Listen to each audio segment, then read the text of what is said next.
Hey everybody, welcome back. We hope you've been enjoying our latest Western swing here through Georgia, and we are in the middle, almost smack dab in the middle of the Chickamauga battlefield.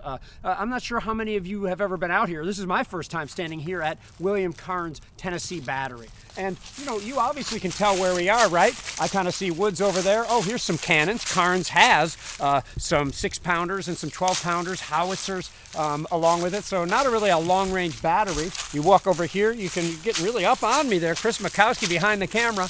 You can see some other markers over there.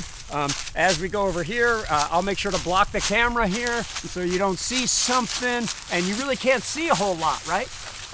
Imagine if you were in Karnes Battery on September 19th, 1863. You were told to march to the sound of the guns. You know that Wright's Tennesseans are off to your right. You see the 38th Tennessee near you, and suddenly you are told to unlimber in this position here, okay? You have the impression there might be a road off to your left, the Lafayette Road, and you start to understand that there's Yankees off in this direction here, okay? And you start to do your valiant service. It looks like you're on the flank of your army, so to speak, for a little while, or at least on the flank of this part of the army, but things start going poorly. The Union starts really firing back, and just like anybody who ever fought in the Civil War, they claimed that they had no support on their left, and soon they didn't have any support anymore even on their right, and all of a sudden 10, 20, 30 plus of their horses are shot down.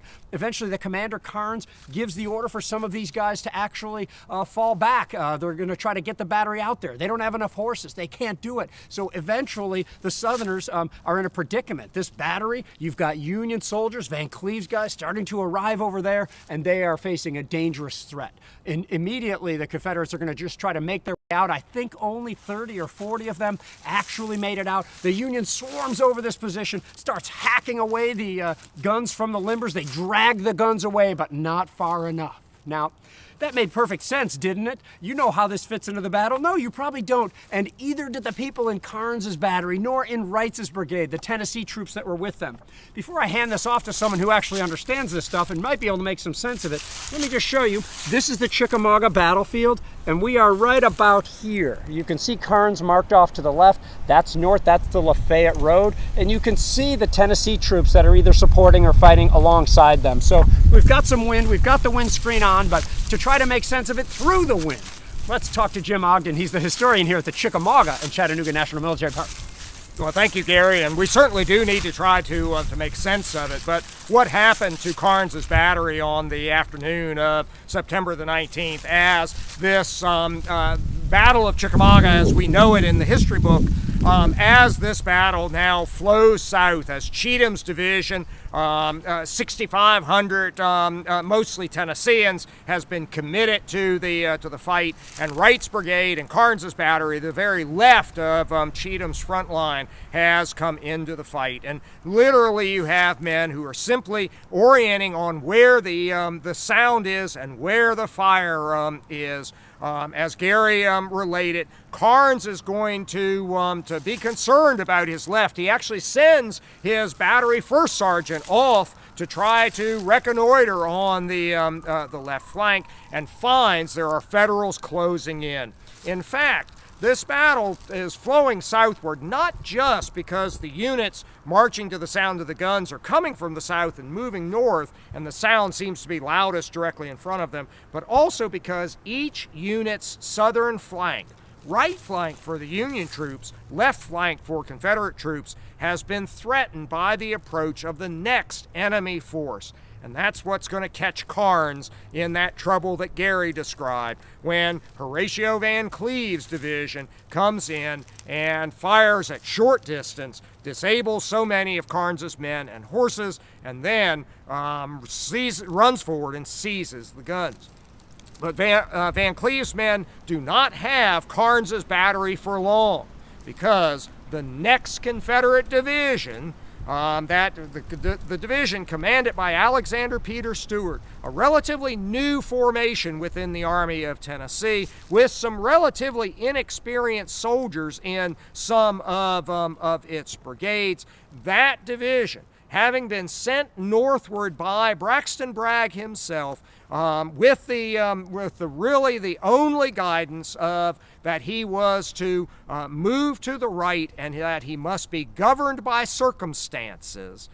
Stuart's division is marching north just at the moment that Carnes's and Wright's left flank is being threatened, and Stuart then is advised by a Leonidas Polk staff officer that this is a good place to go in and across the large Brock cornfield to the southeast of where we are right now. Stuart's division, 3 brigades, one behind the other, Clayton's Alabamans, Brown's Tennesseans, and then William Bates' mixed brigade of Alabamans, Georgians, and Tennesseans. That brigade will come in, and those 3 brigades, one after the other, will move forward and drive Van Cleve's men back, recapture the guns and equipment of Carnes's battery, or most of that equipment, and then surge on beyond over this scene of horror amongst the casualty of Carnes's battery, its horses and men, and as Clayton's brigade becomes fought out, Brown's Tennesseans pass forward and continue the pressure on the Federals, driving off to the northwest. And as Brown's men reach their culminating point, William Bates' brigade will move forward, and they'll actually penetrate the Union line in the area of the Brotherton Farm. Now, many of you all probably know the Brotherton Farm is a principal landmark for something that happens on another day in this battle, but it is the scene on September the 19th of a Confederate breakthrough as well, when William Bates' brigade, splitting into several pieces, crosses the Lafayette Road there to their left. Clayton's men, reorganized, will move across the road as well. And for a few moments, it seems as if the Confederates are sundering the Union line near its then approximate center. And in that fighting, one of the regiments of Bates' brigade is the 58th Alabama, one of those relatively new formations, although that's a little technical because of reorganizations. But that regiment will see some of its heaviest fighting of the war here on this afternoon of the 19th. And Dr. Hodges has got an artifact from that unit. This is an ambrotype of a gentleman named Wilson Walker. He was a member of the 58th Alabama Infantry, part of Stuart's division, Bates' brigade, that charged across this area. And on the evening of the 19th, as Bates' brigade crosses the Lafayette Road, Walker is shot in the head. He will collapse. He will eventually be picked up and taken to the hospital. He will recuperate. He does attempt to return to the Army as an ambulance driver, but he's unable for that. He's discharged. He does survive the war, joins the United Confederate Veterans, and will return here to Chickamauga. One of Walker's souvenirs of the battle was, in his old age, he has turned white-headed, much as I have, but in the spot where the minie ball struck him in the head, his hair remained black to the day he died. Very cool. So I think, and by the way, it's pretty cool to have here on the battlefield an ambrotype of a identified Confederate soldier. Let me tell you, identified Confederate soldiers in a hard image, a cased image like this, pretty rare stuff. So thanks for bringing this out, Dr. Hodges. Very, very cool. I think it's interesting too that if I get this right, behind the camera over there, you have a Union line facing toward us, okay? Toward us here. But beyond that, that line is sort of curving like this. See, we talked about this at Jay's Mill. There's this sort of Union line out there that's curving like this. As troops came in, they realized the Confederates were coming this way, so they bent back. That's the line behind the camera there. And what did we talk about? Who was threatening Carnes's battery over here? Here comes more Union soldiers. It's interesting the way that the battle lines are finally taking shape, and you start to see this question mark that you sometimes see on the map. So I'm not sure if I'll call this the question mark, but it's starting to take shape. Yeah? Right. And getting out here and walking this ground, even though you can see so little down through the woods, you really begin to get an appreciation of just how difficult this battle was to control. And the Civil War trust maps are very useful. Dave Powell's Maps of Chickamauga book has great value in helping you understand the battle. But all of those maps put things in a very static presentation. And getting out here on this ground, walking it, seeing the subtle changes in the terrain, realizing that for most of the Confederate advances, they are attacking uphill, that almost always the Union troops are higher than they are on the battlefield. It gives you a much greater sense of just how difficult this fight was to control and how much of a soldier's battle it was for those who participated in this fight. Leadership at higher levels is going to be that much more difficult, even though we also know there are problems in that leadership on both sides. The battle now has flowed into the afternoon of September the 19th, but it will continue southward from here as well, as more troops are drawn to the sound of the guns, as this Battle of Chickamauga, as we know it in the history books, spreads throughout this 19th day of September.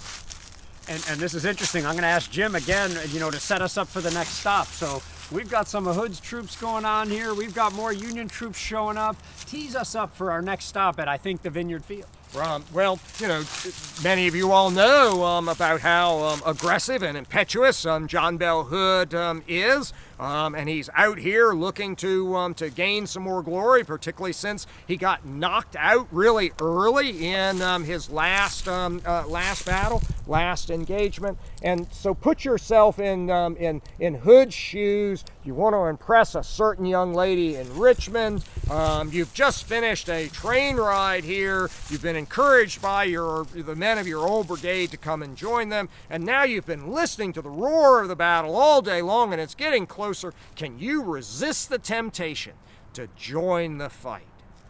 So join us in a few minutes at another place on the battlefield, and we'll see whether or not John Bell Hood can resist the temptation to fight. Man, my compliments, Jim, on an excellent transition there. We all shoot for that stuff on video that we shoot in one take, so way to go there. Thanks to Chris Mikowski behind the camera. Anthony, thanks so much for bringing out those special artifacts, and as always, for your lively description of the events, and again, for your great transition. Get inspired at battlefields.org. Help support battlefield preservation and education.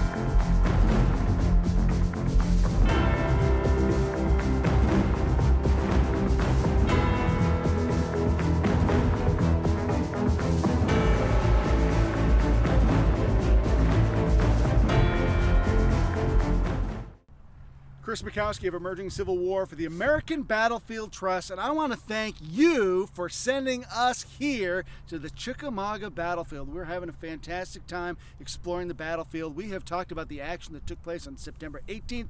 We're going through the action that took place on September 19th, and in just a few minutes we're going to bring in historian Jim Ogden to fill us in. But to tell us where we're at Vineyard Field. We're right here next to the monument for the 72nd Indiana Regiment, which I'm going to do my best Tim Smith of the East and say they're in here somewhere. They're down here on this end of the battlefield. We've been talking about how the battle has been extending southward, trying to hold the page in the wind here. We've been talking about how the battle has been extending southward, and now we're really kind of getting toward that southern terminus. Before I turn things over to Jim, though, I want to talk about one of the most common questions I get as a battlefield interpreter, and that is, if there was a fight here, how come there are no bullet holes in the monuments? And in fact, right here, we can see on the 72nd monument, we've got bullet holes right there and right there, proof that a raging battle did in fact take place here. Now, I can't see, look at there, the police are coming to investigate right now. Now, I can't take credit for that joke because it does come from Jim, who was kind enough to point out that those are actual bullet holes, although they are not wartime bullet holes. But Jim, you've been getting us through the battlefield on the first day and the second day. We're up to September 19th, and the action has been chaotic, crisscrossing, flanks are threatened, re-threatened. Things are really, really chaotic as we're extending southward. Right, and we have now arrived at what's going to become the south end of the general battle line that develops on September the 19th. But more importantly, we are directly west of the mass of Confederates that Bragg had gotten across the creek the day before and had massed for what he thought was going to be his attack against the Union left flank at Lee and Gordon's Mill, still about a mile to the south of where we are right now. And while some of those troops had been sent northward to join this developing fight on the 19th, the troops in the front line were still basically in the same position. And this includes the two divisions under the command of John Bell Hood. Hood, with his left arm still in a sling across his chest from his wound he'd received outside that small south central Pennsylvania college town 11 weeks earlier. Hood has come down here with his troops as they pass through Richmond. And he, upon arriving, Braxton Bragg has given him command of not only the 3 brigades of his division that have arrived, but also the provisional division under Bushrod Johnson, which is made up of Johnson's own brigade and 2 brigades that have arrived from Mississippi. And so Hood has a small corps on September the 19th, and they had been positioned in the woods to the east of the Lafayette Road there as part of this mass of Confederates that Bragg had hoped to launch against the Union left flank at Lee and Gordon's Mill. But that doesn't happen, and the battle is roared south through the morning and now early afternoon, and John Bell Hood wants to join the fight. And he will send Bushrod Johnson's division in, and at the moment that Bushrod Johnson's division moves forward, the fight is going on to Johnson's right and front. It's actually some of the fighting associated with Carnes's battery and Van Cleve's division. And as so many of the units do here on the 19th, they march to the sound of the guns, and Johnson will wind up veering to the northwest. Now his left will actually cross the Lafayette Road just to the north of us and move into the big field that you see there in the far distance to our north. But Johnson's attack will largely be blunted by Federals who are in his front or coming up in his front. Hood will then order the 3 brigades of his division under Evander Law to advance, and they will fracture. Again, as happened 11 weeks earlier, Law's Alabama Brigade will veer off to the right some, but moving here towards the sound of the guns at that moment will be 2 brigades, Henry Rock Benning's Georgia Brigade and the Hood's old brigade, the Texas Brigade, now under Jerome Robertson. And they will be moving from the northeast towards the southwest and will wind up actually driving Federals, some of those represented by the monuments you see behind me. They'll drive those Federals across the Lafayette Road and cross the Lafayette Road themselves, only to find out that this position is backstopped by what is the most powerful Union brigade on the battlefield, the brigade under John Thomas Wilder, 5 regiments, 4 of which are here, that artillery battery under Eli Lilly, and those 4 regiments that are here with Wilder are all armed with the Spencer repeating rifle. And we have with us today one of the very Spencer repeating rifles that was used in this fight. This is the one carried by Benjamin McGee, a member of the 72nd Indiana, who was positioned along this sector where we are right now, and it would have this view as you have across this field at Confederates who are attacking out of the woods on the other side. And of course, this is a magazine fed, a tubular magazine through the stock. And Dr. Hodges has pulled the magazine follower out. You drop 7 internally primed, self-contained, copper cartridge-cased cartridges into the magazine. And then by working the rolling block action, you can seat those into the chamber and load and fire this weapon much faster than a standard single-shot muzzle-loading rifled musket. Now, we know that this weapon was carried here by McGee for a couple of reasons. The old story is that Wilder and his men bought their own Spencers. Well, when they were prepared to do that when Rosecrans authorizes Wilder to mount his brigade, and they're gathering their animals in Middle Tennessee, and Wilder wants better weapons for his men now that they are mounted. Wilder actually wanted the Henry originally, but the Henry Company couldn't provide the numbers, and Wilder was making arrangements with his business connections in Indiana to potentially buy these weapons, and the men had agreed to buy them back. But in the end, the weapons that were actually issued to Wilder's brigade are government-owned Spencers. And we know that now by some careful study by Wilder Brigade researchers John McQueen and Harvey Cash and Bob Becker and others who have gone to the National Archives and found some surviving serial number lists in company and regimental books from the brigade in the National Archives. But then also at the end of the war, men who were carrying a Spencer that the War Department classed as in condition 3 or 4, essentially worn out, they were offered the opportunity to buy the weapon and take it home. $3.50 out of their final settlement, and sometimes on those final settlement documents, the serial number of the weapon was recorded. And matching that against the other records, and then also the serial number list from the Spencer Company, we know that they were government-owned arms. And this one is in that range, and it comes out of McGee's family in Indiana. One of the characteristics of almost every Wilder carried Spencer would be right here. This was originally a much more pronounced piece of wood, but as they laid them on their saddle pommels, that will rub down. And you can compare that on any Wilder Spencer to another Spencer, and they'll be totally different from the wear. Now, we're lucky with this one. McGee writes the unit history. He tells us what happened here. And he recounts many charges. That I think this field changes hand multiple times over 3 hours.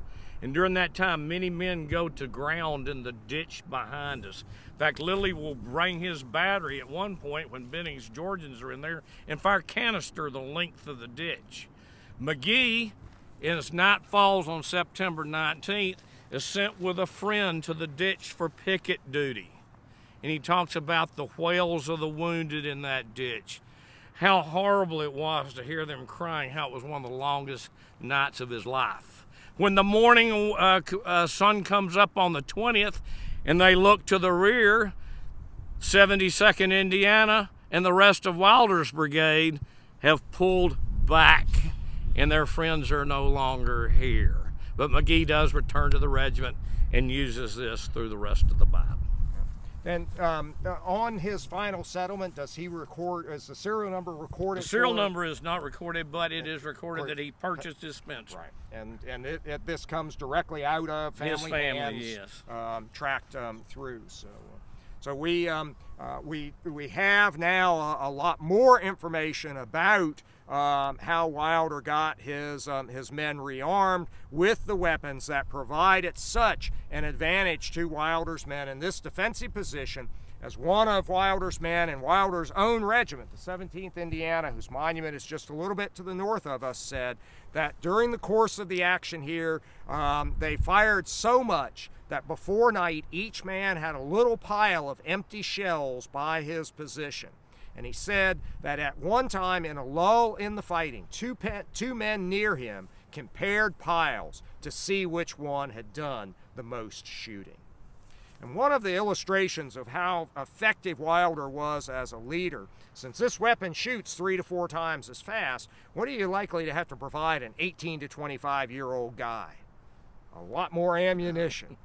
And Wilder had thought about that ahead of time, and his men are carrying 200 additional rounds of ammunition in a second nose bag for their animal, and they also have a pack mule train, or a pack animal train, carrying packing boxes of ammunition right along with them. And Wilder and his men never run out of ammunition in this fight at Vineyard Field. So as the fighting here just so intense that they've literally got piles of cartridges, how does that then bring us to the end of the day on the 19th? Well, a lot of that has to do with simply the time that it is. It is now into late afternoon and evening, and Wilder's position here backstopping the other Union troops in this area, and the Confederates being stopped essentially in the drainage there and then thrown back, allows Federals to stabilize the position along the Lafayette Road, and darkness essentially then settles onto the battlefield. There will be one more Confederate attack that evening, just as it starts to get dark. A Confederate division under Patrick Cleburne will attack further north along that line, but it's not really in coordination with anything. But this fighting here really dies out with the approaching darkness, and as Anthony indicated, the two lines are in close proximity to one another, which prevents the medical aid from reaching so many of the wounded, leaving literally hundreds of wounded soldiers laying on the ground here. Some, like Captain Love of the 8th Kansas, will lay here for as much as 8 days after the battle before being removed to a field hospital. Now, he's not uncared for in that time. Food and water is given him and blankets are provided him. His wound is dressed, but before he's removed to a field hospital, it's as much as 8 days. In many ways, the most intense fighting at Chickamauga occurs here in the Vineyard Field area, where for about 4 hours, 16,000 soldiers are engaged. And maybe as many as 25% of them become casualties in this fight. I've been using as my windscreen this fantastic book of battle maps of the Western Theater, text by our own Chris White and map by Steve Stanley. Great stuff. So Jim, as we start to get ready for the action on the 20th, I want to back up to something you said where James Longstreet shows up. He's going to play a big role in the action the next day. What's it like to get off the train, get put in charge of half the army, go? Well, I'm going to back up just a little bit there and insert something. He gets off of the train and he goes towards the army, but he's got to find it. What's the thing to guide him as to where to go? The sound. And he's riding to the sound of the guns, except that it's such a large sound, where do you go? And he rides for several hours. Darkness settles onto the battlefield. He nearly rode into Union lines, was almost captured. It is not until 11 p.m. that he reaches Braxton Bragg's headquarters, and he finds that Braxton Bragg is asleep.